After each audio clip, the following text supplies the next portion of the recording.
As a pastor and nonprofit leader, I'm well aware of the narrative of scarcity that dominates much of our thinking in the church. Many Christian churches and related institutions in the United States are facing an imminent crisis, or at least struggling. Attendance is down, giving is declining, churches are closing, and buildings are being sold at an incredible pace. Climate change, wealth inequality, and racial tension are massive problems facing our communities. Many churches are struggling to respond to these challenges. People are no longer drawn to traditional church services and programming in the ways that they once were. The pandemic has accelerated all of these trends. We often feel broke, exhausted, and powerless to do much about it. We continually try to do more with less, fewer people, fewer dollars, fewer churches. But there is hope and a future. By God's grace and in community together, we can transform neighborhoods, address injustice and inequality, and sustain effective ministry during a time of major change. Because we aren't broke. We have much, and there is much to do. Let me start with a story about a young heroin addict, who I will call Peter. He had almost died of an overdose in the past. His life had been derailed, and he'd hurt many of the people who loved him most. But he was also back in school as a student at the University of Wisconsin-Madison, with a chance to finish and graduate. Was there any hope of escape? And what, if anything, could a church do to help? A church could do a lot, it turns out. Peter was living in a sober housing program run by Press House, the campus church where I serve as executive director, when his latest relapse occurred. Our staff and other residents held him accountable to the recovery plan he had put in place for himself and supported him through his setback. This time it worked. With the help of his Next Step roommates and other resources, Peter moved deeper into his journey of recovery. He began to find success in school and to make meaningful friendships on campus. Hope was reborn. Peter graduated from college with a 3.5 GPA and a degree in computer engineering. He took a job at a well-known company. He mended relationships with many of those he had hurt while using heroin. He served as a peer mentor in the Next Step program and an officer in the campus recovery student organization. He even ran a marathon. And most importantly, he was sober. And Peter is not the only one. About 80% of the participants in the Next Step Sober housing program at Press House Apartments over the years have either graduated from degree programs, remained sober, or both. At a time when the opioid crisis is wreaking havoc on communities all over the country, this program has saved lives and has saved Wisconsinites $1 million in costs associated with addiction. And at a moment when many churches are struggling to figure out what role to play in our world, Press House was truly there for Peter and his friends. What may be most remarkable about all of this is that Peter's life was transformed by living in an apartment building that was built by a campus church. It was built on an underutilized church-owned parking lot and financed with an impact investment from a denominational endowment. I know all this because I parked in that parking lot on my first day as a pastor. 18 years ago, my spouse, Erica Lou, and I were called to Madison, Wisconsin for our first pastoral position out of seminary. When we arrived at Press House, we found a historic ministry that had declined to the point where there were 0 students involved, and a beautiful old building that was in dire need of repair. When the first student I met wandered in asking about what happened at Press House, I had to answer honestly, nothing. Nothing is happening here at all, I told them, but we'd love for you to join us in helping start something new. And so we set out to rebuild the ministry, but we needed new funding sources. We were spending down our endowment funds at an unsustainable pace. Our building was literally falling apart around us. Faithful donors gave just $10,000 per year, and even less was available from the denomination. It wouldn't be long before we ran out of money. So we tried something new, risky, and radical. Our board of directors had updated a long-held vision to build student housing on the parking lot next to the historic Press House Chapel. At the same time we began to relaunch student ministry, we also set about planning for the construction of a new 7-story apartment building. We borrowed $17 million for the construction of the new facility and to complete a full renovation of the historic chapel building. This brief description vastly oversimplifies what actually happened, but after 2 years of planning, more than 1 million decisions, and 1 year of construction, we opened the Press House Apartments for 250 residents in the summer of 2007. Providing a purposeful and supportive living environment at Press House has allowed us to serve students like Peter and thousands more.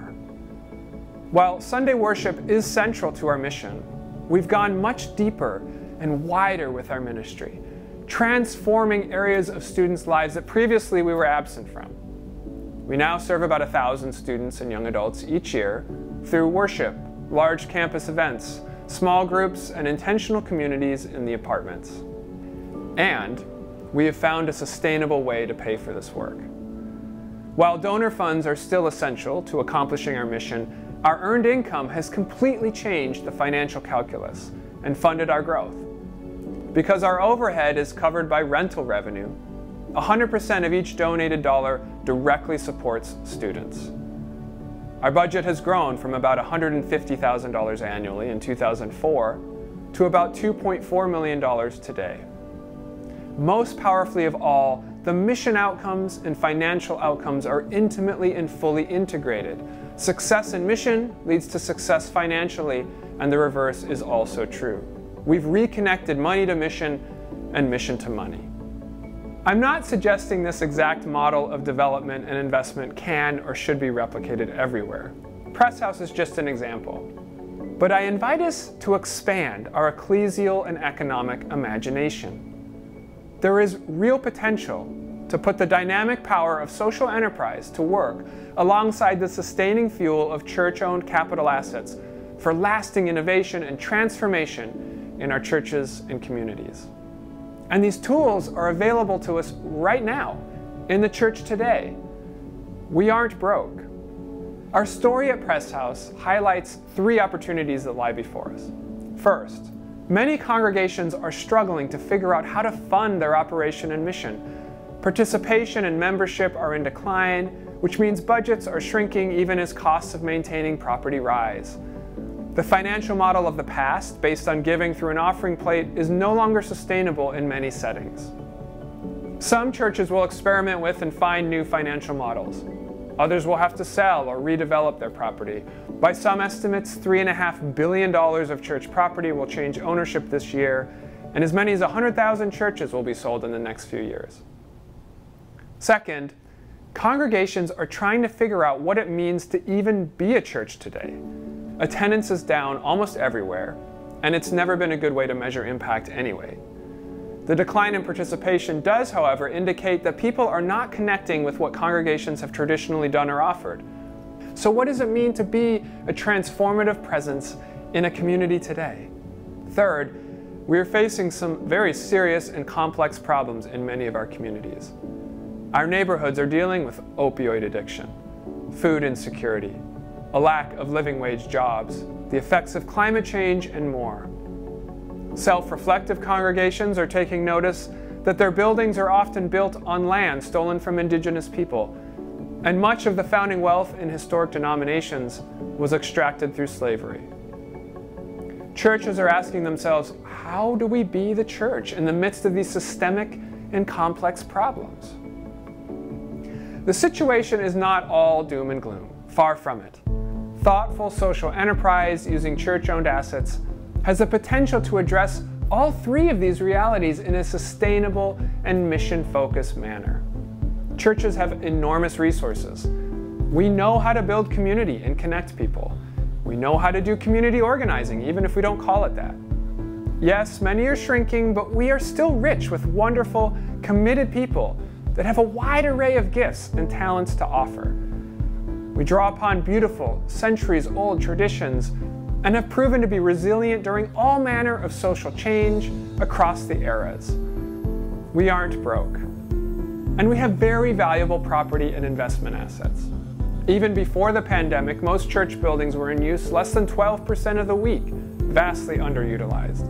And we own billions of dollars of invested assets and endowments. It may be true that giving is down, but when accounting for the value of land and investments, there may be more money in the church than ever in history. Congregations are serving young entrepreneurs by converting fellowship halls into co-working spaces, drawing people into community who would never attend a worship service. They're organizing co-op grocery stores to address food deserts in their neighborhoods in a sustainable way. They're putting tiny houses on underutilized church property in order to provide homes for homeless neighbors. They're creating lawn care services, bike shops, music venues, and fair trade stores. Or they're building housing like we did at Press House. Sometimes for students, sometimes for seniors, sometimes for low-income neighbors who have been priced out of the market. All of these ventures could use church investment funds to start up, grow their impact, and develop new economic models for ministry. Mike Mather, a pastor in Indianapolis, has said, "We can't do anything with what we don't have, but we do have something. We do have something. There is property in the church, there is money in the church, and more important than all that, there are incredible people in the church. So there's no better time for us to dream big and take some risks with the somethings that we have. For what is there to lose? Members? Buildings?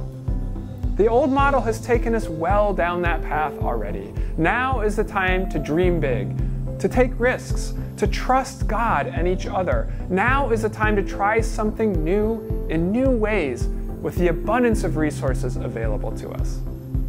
We aren't broke."